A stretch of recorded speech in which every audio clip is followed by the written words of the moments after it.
à tous, bienvenue dans Du Stade à l'Emploi. Spectacle sportif, spectacle culturel. De nos jours, les écrans envahissent les stades, offrant aux spectateurs des tribunes, des gros plans, des ralentis. Une relation sport et médias devenue quasiment incontournable pour souligner aussi bien les prouesses techniques et sportives que susciter des émotions pour créer un véritable spectacle de divertissement des plus attractifs et des plus lucratifs. Et pourtant, sport et culture ne bénéficient pas du tout du même traitement, notamment au niveau de leur accès, des aides, des tarifs proposés au grand public, aux spectateurs, tout simplement. Quels sont les liens étroits entre le sport et la culture et que pouvons-nous envisager à l'avenir pour rendre aussi accessible le sport que la culture? Pour en parler avec nous ce soir, Yoann Triboulat. Bonsoir Yoann, vous êtes le fondateur de X Sport Show. Exact. Alors vous êtes vraiment le digne représentant du pont entre le sport et le spectacle sportif. Ouais, on va en parler d'ici quelques minutes. Avec vous sur notre plateau, il y a également Pierre-Yves Touot. Vous êtes directeur adjoint du cyclisme chez ASO. Bonsoir. Bonsoir. Grande organisation évidemment de shows sportifs très médiatisé, notamment le Tour de France. On en reparle d'ici quelques minutes. Et enfin, Thierry Teboul, vous êtes le directeur général de l'OPCO, qui est l'AFDAS. Alors, on va clarifier très rapidement les choses. Qu'est-ce qu'un OPCO? Qu'est-ce que l'AFDAS? Pour que ces acronymes ne soient plus juste des acronymes dans l'esprit de nos téléspectateurs.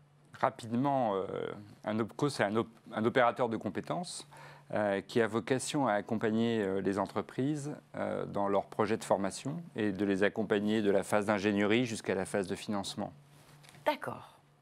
L'AFDAS, vous êtes spécialisé à la base plutôt dans l'accompagnement de tout ce qui concernait les médias, la culture et notamment la formation des journalistes, des intermittents du spectacle, des réalisateurs, etc. À l'origine, il y avait des intermittents du spectacle. C'est-à-dire qu'en 1972, à la première loi formation, on s'est dit mais comment on fait avec des salariés qui n'ont pas un employeur donc ils ont acquis un droit pour se former, et en fait, qui va s'occuper d'eux? Et l'AFDAS a été créé pour s'occuper de ces salariés qui étaient multi-employeurs. Et il fallait un lieu qui structure et organise leur formation, et c'est comme ça qu'a été créé l'AFDAS. Et puis ensuite, les permanents des champs spectacles vivants, spectacles enregistrés sont venus à l'AFDAS, puis la presse, les médias, la communication, les loisirs. Et ça s'est agrandi. Et très récemment, ça s'est encore plus agrandi avec la réforme de la formation. 3 nouveaux secteurs qui sont arrivés, le sport donc, les télécommunications au nom de la convergence des médias, parce qu'on voit bien qu'aujourd'hui sur nos portables on peut quand même regarder plein de contenus, et puis le tourisme, parce qu'on voit bien qu'il y a un vrai lien entre culture, sport, tourisme. Oui, on a découvert en préparant l'émission que dans votre catalogue de formation, on pouvait même devenir soigneur animalier. Tout à fait. Par l'AFDAS. Parce qu'il y a des parcs de loisirs qui ont des animaux. Et alors je ne savais pas non plus, on peut être pilote d'une attraction. C'est un vrai métier. Il y a des gens, ils ont des CDI, ils sont pilotes d'attraction. J'adorerais être pilote de Space Mountain. C'est top. Ça peut être tellement dangereux s'il n'y a pas de pilote que soyez rassurés qu'il y en ait plutôt. Oui, je suis très rassurée. Ne vous inquiétez pas. En tout cas, en lisant aussi quelques articles, on sentait que pour vous, rapprocher sport et culture, c'était extrêmement important. Pour quelles raisons? Au moins 3 bonnes raisons. La première, c'est que dans le sport comme dans la culture, on a organisé, orchestré des carrières très singulières, souvent circonscrites dans le temps, avec des logiques de reconversion permanentes. Et ça, c'était quelque chose qui pouvait nous rapprocher. En tout cas, nous avions une expérience en la matière. La deuxième bonne raison, c'est que, évidemment, la formation dans la culture comme la formation dans le sport, c'est vraiment un pilier de son employabilité. C'est-à-dire que si vous ne vous formez pas, très vite, vous vous retrouvez borduré sur le marché du travail. Et c'est le cas des techniciens, c'est le cas d'un certain nombre de salariés, y compris dans des professions très réglementées comme le sport ou la culture, où si vous n'avez pas le diplôme, vous ne pouvez même pas exercer. Et puis dernier point, parce qu'il y a un sujet avec le rapport au public. C'est-à-dire que la culture comme le sport a un rapport au public. Il y a la culture qui se regarde, la culture qui se pratique, il y a le sport qui se regarde, il y a le sport qui se pratique. Et c'est des sujets que nous, on avait l'habitude d'accompagner, au moins dans le champ de la culture. Justement, vous parlez de sport qu'on montre et sport qu'on pratique. Yoann, vous êtes le parfait exemple des deux en même temps. Absolument. Moi, j'étais sportif, j'étais athlète sur le vélo, et c'est vrai que Très vite, j'étais attiré par le spectacle. Alors, spectacle en vélo, juste qu'on précise, VTT Trail au départ. VTT Trial. Trial, pardon. Exactement, voilà. Et puis après, vous avez aussi développé... Et après, au fur et à mesure, avec l'entreprise, on s'est diversifié. On a intégré tous les sports de rue qui avaient vraiment un fort potentiel visuel, comme le parcours, le freerunning, le BMX, voilà, tous ces sports qui... Un peu acrobatiques. Absolument acrobatiques. On n'a pas l'habitude de retrouver sur des scènes de spectacle, mais nous, on a réussi à les faire venir sur des scènes de spectacle. Et le rendu est plutôt sympa. Le rendu est plutôt sympa, il est tellement sympa que vous voyagez à travers le monde aussi avec vos shows. On a cette chance, voilà, moi j'ai créé l'entreprise il y a 10 ans, on a voyagé dans pas moins de 27 pays, on a fait des shows TV en Allemagne, au Liban, en France, en Italie, dans d'autres pays. Et c'est vrai que le concept rencontre un succès je ne m'attendais pas en fait, voilà, c'est une belle surprise. C'est une belle surprise. Une belle surprise. Quand vous entendez ça, vous Pierre-Yves, qui représentez, en tout cas qui portez notamment le cyclisme plus classique que l'on connaît pour le Tour de France, quand est-ce que vous nous mettez des spectacles de BMX et de vélo extrême au départ ou à l'arrivée du Tour de France? Écoutez, je vais vous faire une confidence, puisque Johan était il y a à peu près 10 ans, même un peu plus. Absolument. Puisque tu as commencé en 2003 sur le village départ du Tour de France. Il y avait ces animations-là qui étaient hyper spectaculaires. Et c'est vrai que pour nos invités, notamment nos partenaires, c'est très important d'avoir des animations comme ça au départ ou aux arrivées. Ça fait aussi patienter, hein, parce que c'est assez furtif, hein, une course cycliste. Donc d'avoir ces animations spectaculaires au départ ou aux arrivées, c'est un vrai plus pour ce qu'on appelle l'expérience client, des gens qui viennent sur nos événements. L'expérience spectateur, allez, soyons sympas. Oui, spectateur. Enfin, passer un bon moment, voilà, c'était le but. Justement, il y a quand même, par rapport à la culture, il y a beaucoup de choses qui sont mises en place en France pour permettre cet accès à la culture, le faciliter et à des prix très accessibles. On trouve des passes culture pour les jeunes, autour de 25 € pour assister à plusieurs abonnements, etc. etc. Ce n'est pas du tout le cas dans le sport. Vous, Thierry, qui avez peut-être une connaissance un peu plus empirique de ces mélanges comme ça des genres, pour quelles raisons on n'arrive pas à créer ces passages-là? Il n'y a qu'une raison, mais dans tous les cas de figure, il y a une question de maturité du secteur aussi. C'est-à-dire que je pense que la culture a une historique dans ce domaine-là. Surtout en France. Surtout en France. Elle est soutenue par un ministère de la Culture qui quand même a connu un essor dès l'après-guerre très important. Il y a presque un symbole à avoir un pourcentage du PIB qui soit consacré en termes de budget ministériel à la culture.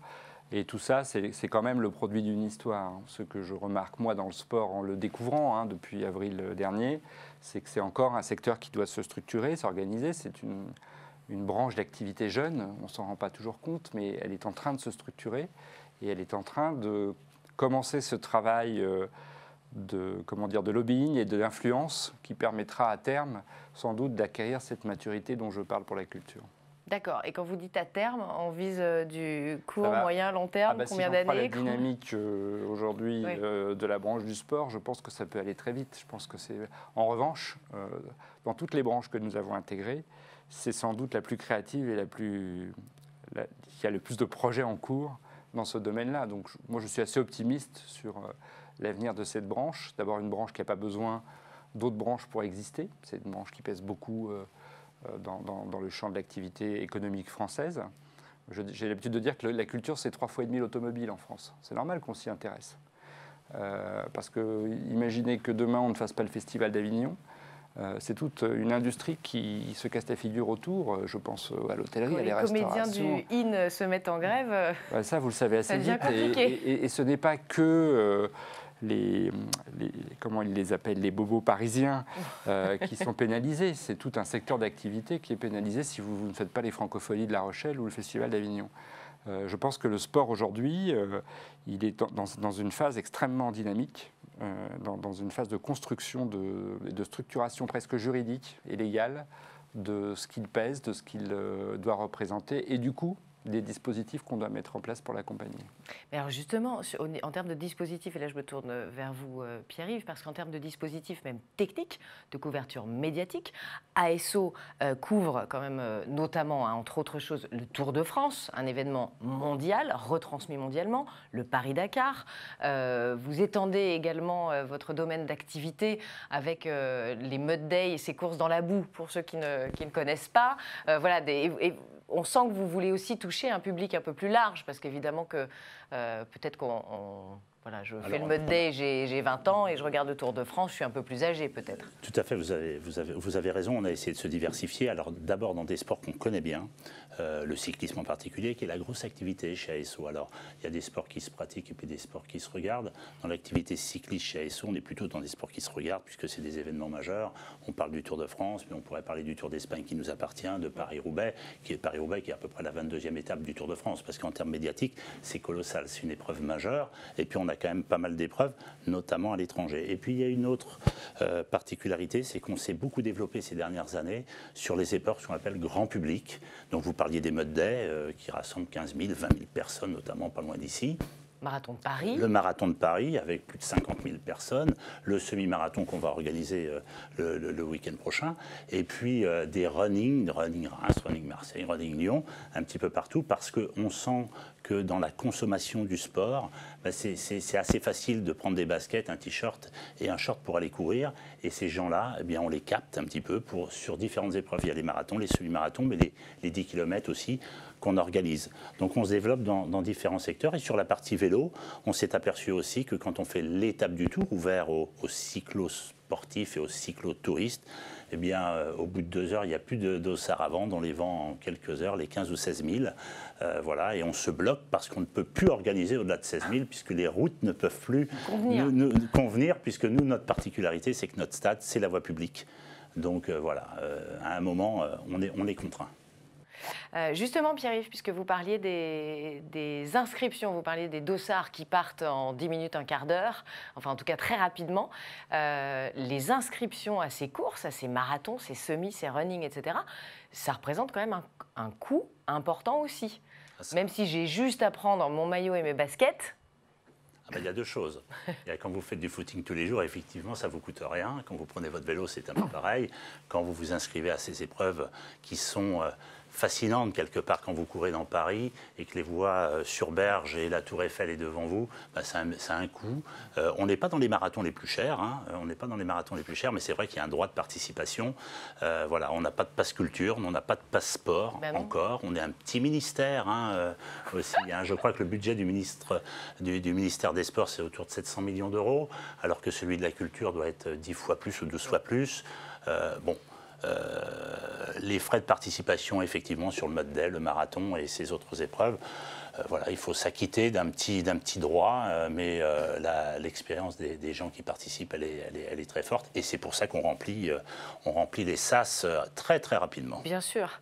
Johan, je me tourne vers vous parce que vous aussi, dans votre sport, c'est assez particulier, c'est du matériel particulier. J'imagine que l'investissement également doit être relativement important. Comment vous vous êtes débrouillé? Parce qu'à 16 ans, on n'a pas forcément des moyens infinis.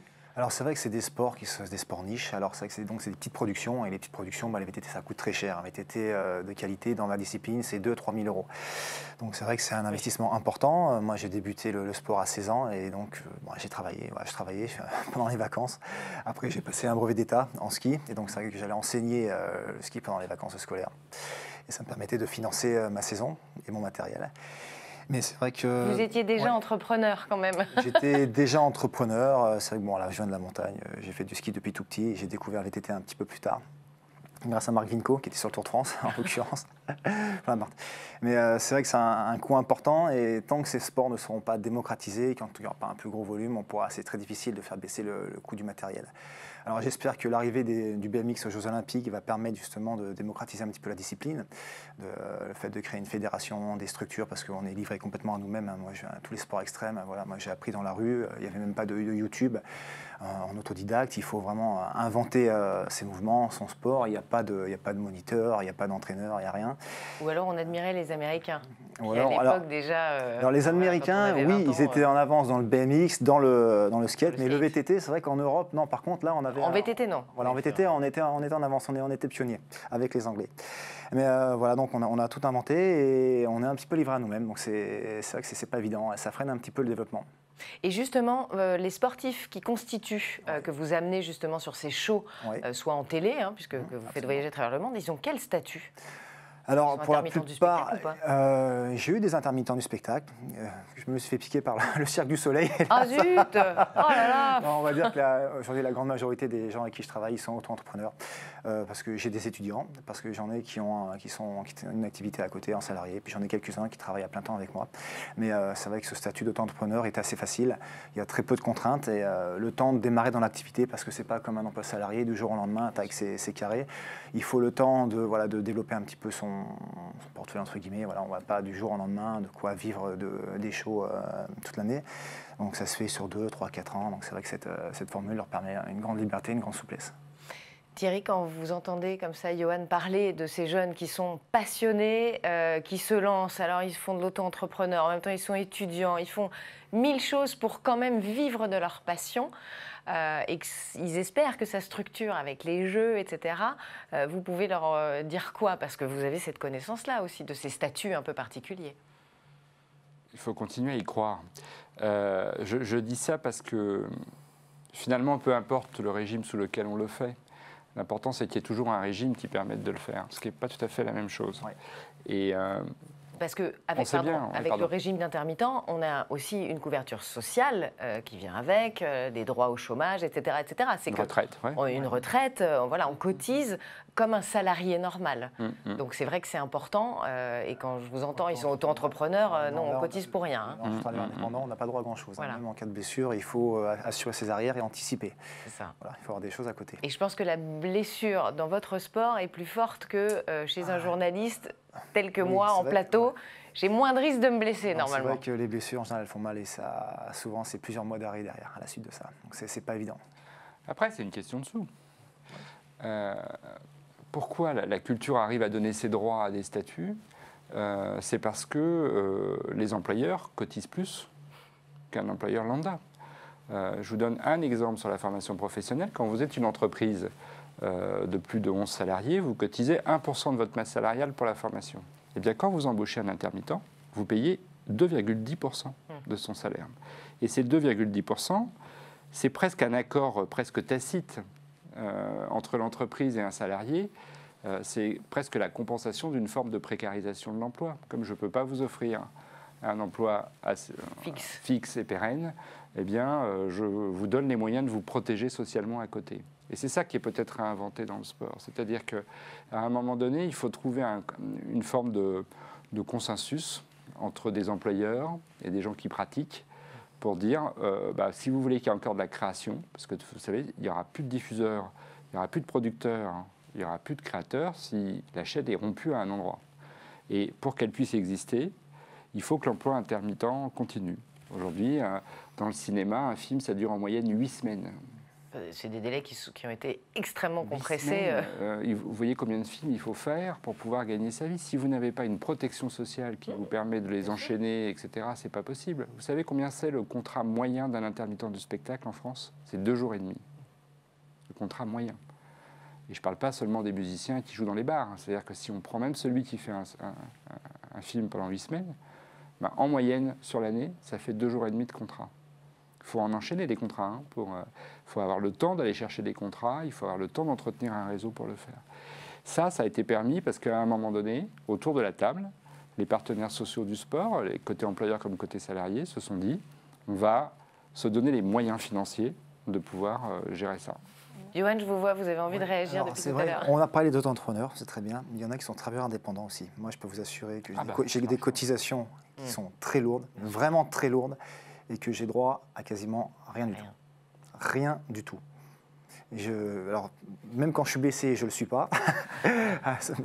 J'ai fait du vélo avec des lumbagos, des hernies discales, parce qu'on a le droit absolument à rien, à quelques dizaines d'euros par mois. Pourtant, mes cotisations, je peux vous montrer un petit peu, elles sont colossales. C'est 48% de ce que je gagne. Donc c'est vrai qu'il y a quand même un décalage. Ça peut être difficile à entendre, en tout cas, pour ces travailleurs-là. Indépendants, parce que je ne parlais pas de cela. Non, bien sûr. En fait, un intermittent, ce n'est pas un statut. Non, je sais pas. Un intermittent, c'est un salarié qui travaille par intermittence, ce qui n'est pas tout à fait pareil. Et ce qui est très important, c'est que si vous avez des syndicats qui défendent les intermittents, ils vous diront que ce n'est pas un statut. Mais c'est quelqu'un qui est salarié d'une entreprise. Et c'est parce que l'entreprise le salarie qu'elle paye plus cher les cotisations. C'est l'entreprise qui paye plus cher, c'est pas le salarié. Alors, Pierre-Yves, je me tourne vers vous. Vous, au sein d'ASO, Amaury Sport Organisation. Le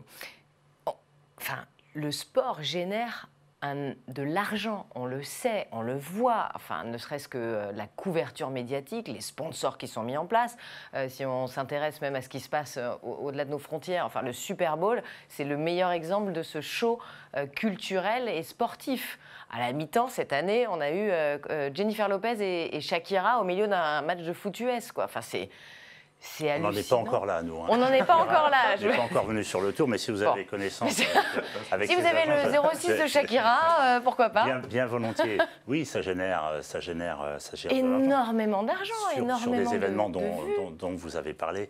Évidemment, je ne vous cache pas que le Tour de France est un événement majeur, mais à côté de ça, on organise beaucoup d'événements qui permettent de nourrir le Tour de France. Quand je vous parlais de Paris-Nice, qui est une épreuve majeure, c'est une épreuve qui perd de l'argent, très clairement.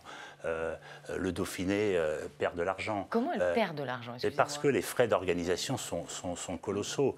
La priorité pour un organisateur comme ASO, c'est la sécurité. Les frais de sécurité sur une épreuve cycliste, c'est plusieurs millions d'euros. Quand on parle du Tour de France, ça pèse très lourdement. Et sur les épreuves où on a un peu moins de sponsors, un peu de droits télé, eh bien, vous ne faites pas l'équilibre. Donc on a des épreuves qui perdent de l'argent, d'autres qui en gagnent. Ça vous permet de compenser. Exactement. Donc vous avez des événements majeurs. Et puis à côté de ça, on a plein d'événements qui, si on ne pouvait pas les soutenir, ben c'est des événements qui disparaîtraient du calendrier. Là, je parle des épreuves professionnelles. Donc ça, c'est important et je pense que ASO, là-dessus, a un vrai rôle de soutenir ces événements-là. Et moi, je reviens sur les intermittents et les différents statuts. Nous, on travaille essentiellement avec des saisonniers, des CDD pour les périodes du Tour de France. On a quelques intermittents et beaucoup aussi d'indépendants qui viennent parce que le statut est aussi important pour nous, parce qu'on fait des périodes de 3 semaines et demie. Et ça, c'est important de les avoir à nos côtés aussi sur des événements qui sont longs, contrairement à des événements qui sont ponctuels, comme un match de foot ou un match de basket. Et alors,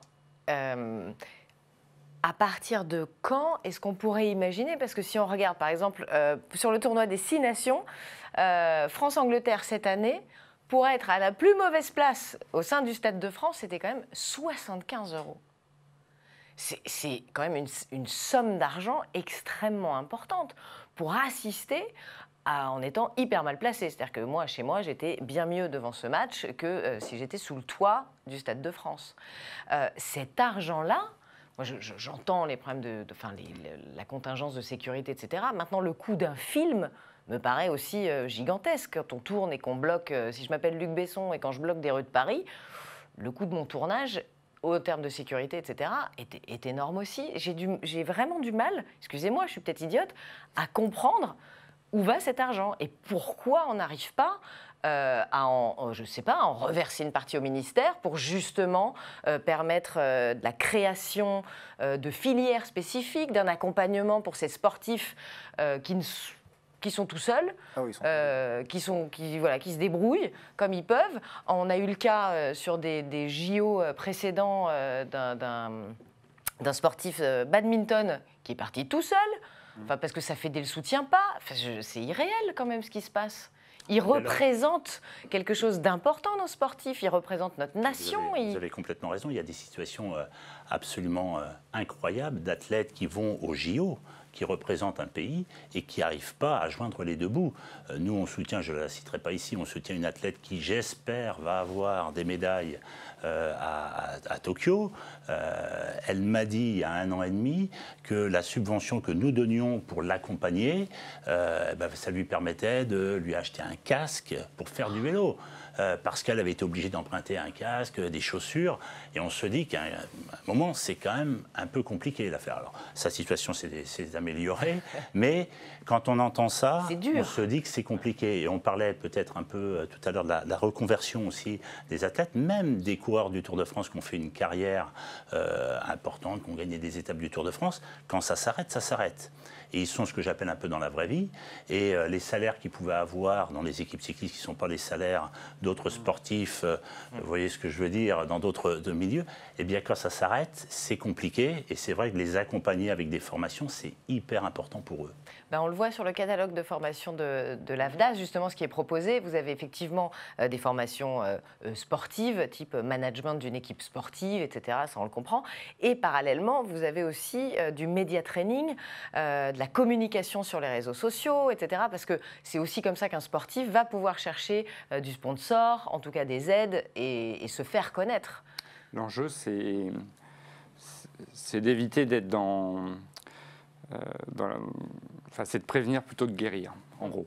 C'est-à-dire que le vrai problème des sportifs, c'est que c'est tellement prenant pour être performant que ce temps qui devrait être aussi un tout petit peu consacré à préparer sa reconversion, il n'est pas pris. Ils ne peuvent et du pas coup, on s'arrête net soit parce qu'on n'est plus performant, il y a une espèce d'obsolescence programmée dans les carrières qu'on connaît, hein, soit par accident, c'est encore pire. Et du coup, on a des sportifs, mais comme on a des gens dans la culture, des circassiens, des danseurs, qui vont s'arrêter net à un moment donné parce qu'ils ne peuvent plus exercer leur activité. Et si on n'a pas structuré, je pense humblement que le rôle de l'AFDAS, il doit être là aussi, si on n'a pas structuré pendant la carrière des choses, si on n'a pas ouvert le champ du possible au moins, c'est-à-dire un sportif n'a pas vocation à être forcément prof de sport après. Il a le droit d'envisager un autre métier. Non mais ça, comme Johan, ça vous fait sourire, mais a créé son entreprise, oui, etc. Ça vous fait sourire, mais c'est pas toujours comme ça qu'on le perçoit. C'est-à-dire qu'au bout d'un moment, on se dit j'ai été sportif, je vais enseigner le sport, ou je vais être vendeur dans une grande enseigne de sport, ou je vais être commentateur sportif.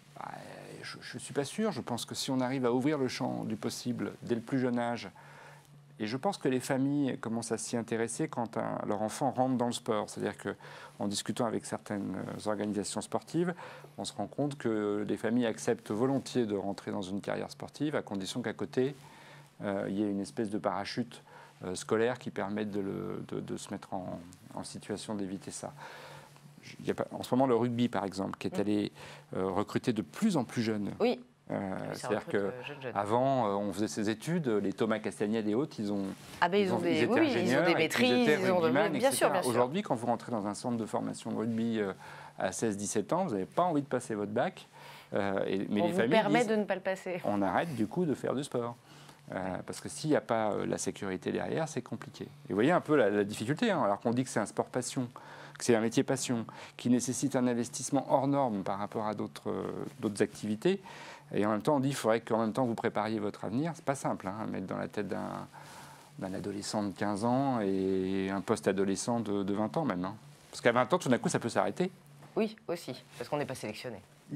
Après, on est dans un milieu où quand même on a des opportunités. On rencontre beaucoup de monde, on voyage et après, il faut arriver à avoir aussi la vision.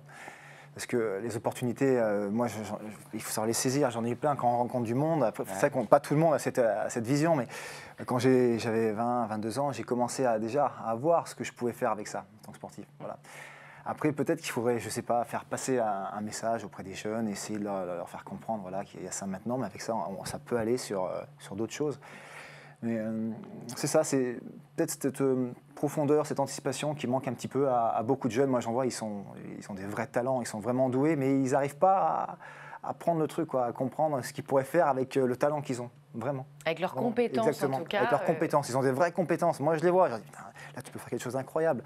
Mais pas tout le monde a cette profondeur, disons, cette anticipation, arrive à voir dans quelques années ce qu'on peut faire avec ça.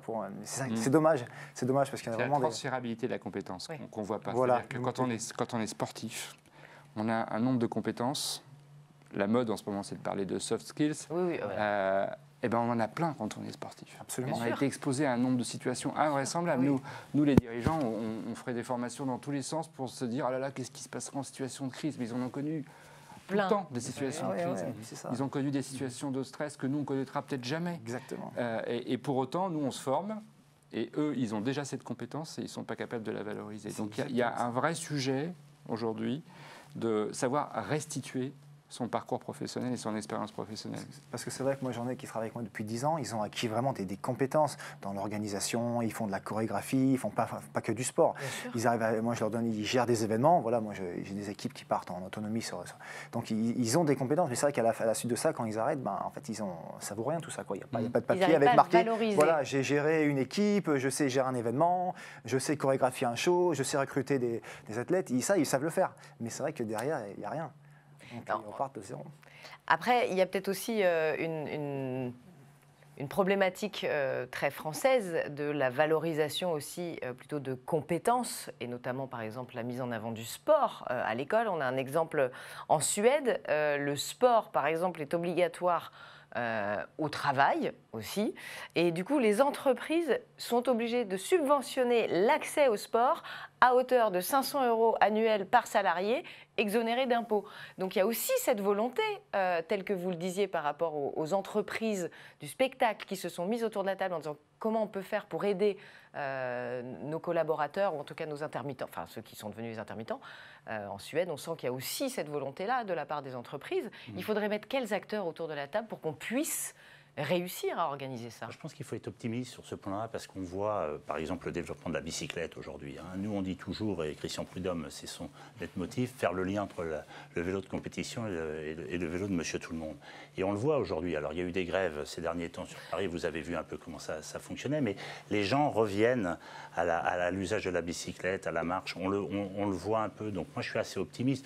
Nous, on est dans une société de sport, donc on a l'employeur qui nous aide évidemment à accéder avec un petit billet pour aller faire du sport. Il nous motive à aller faire du sport, mais on a quand même la moitié des gens qui sont chez nous qui sont sportifs. Donc ça aide aussi. Et moi, je suis assez optimiste là-dessus. Et le développement, on parle beaucoup de bien-être, de mobilité douce.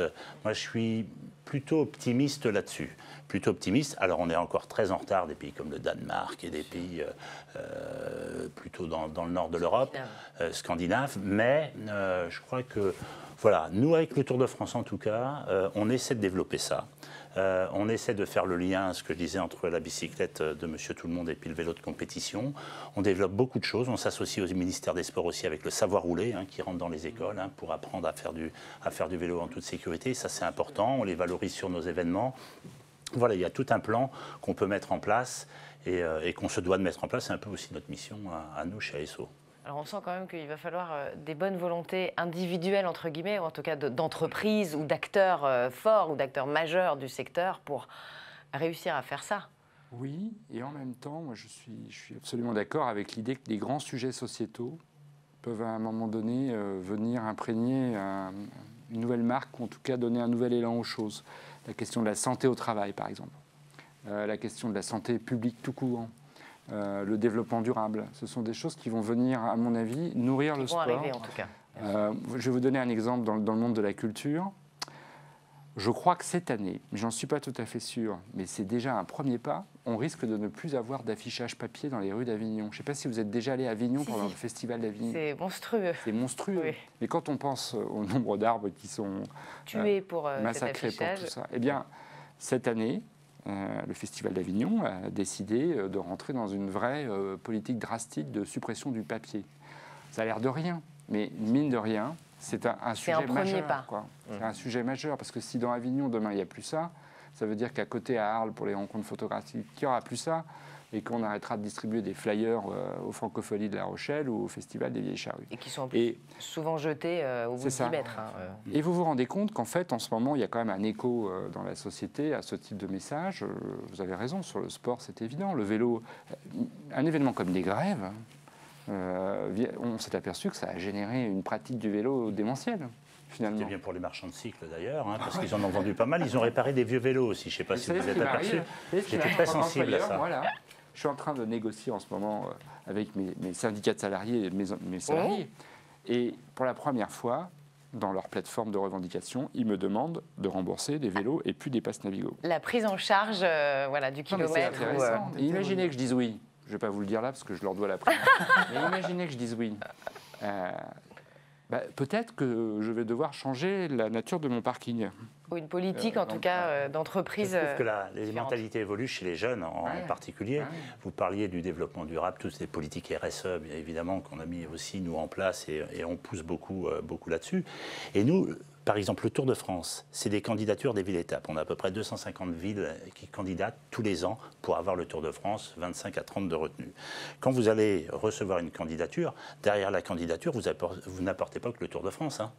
Ils veulent autre chose, développement des pistes cyclables, avoir des champions qui viennent les inaugurer. Vous parliez du papier, mais on pourrait parler du plastique. C'est exactement. Donc les élus, aujourd'hui, nous poussent aussi, parce que c'est une attente, c'est pas qu'avoir un événement, c'est autre chose. C'est d'aller mettre des panneaux dans les montagnes pour avoir le logo du Tour de France, pour que les cyclotouristes s'identifient un peu aux coureurs. C'est tout ça qu'on met en place. Et nous, on le sent. Chez les élus qui ont de l'expérience, mais même chez les nouveaux élus. On est même un peu challengé parfois.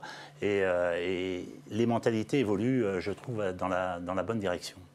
Mais écoutez, messieurs, c'est sur cette note d'espoir que nous allons nous quitter ce soir. Merci à vous d'avoir été avec nous. Sport et culture, on va peut-être réussir à faire un joli pont et avoir des passes sportifs d'ici quelques années. En tout cas, nous, on se retrouve le mois prochain. À très vite.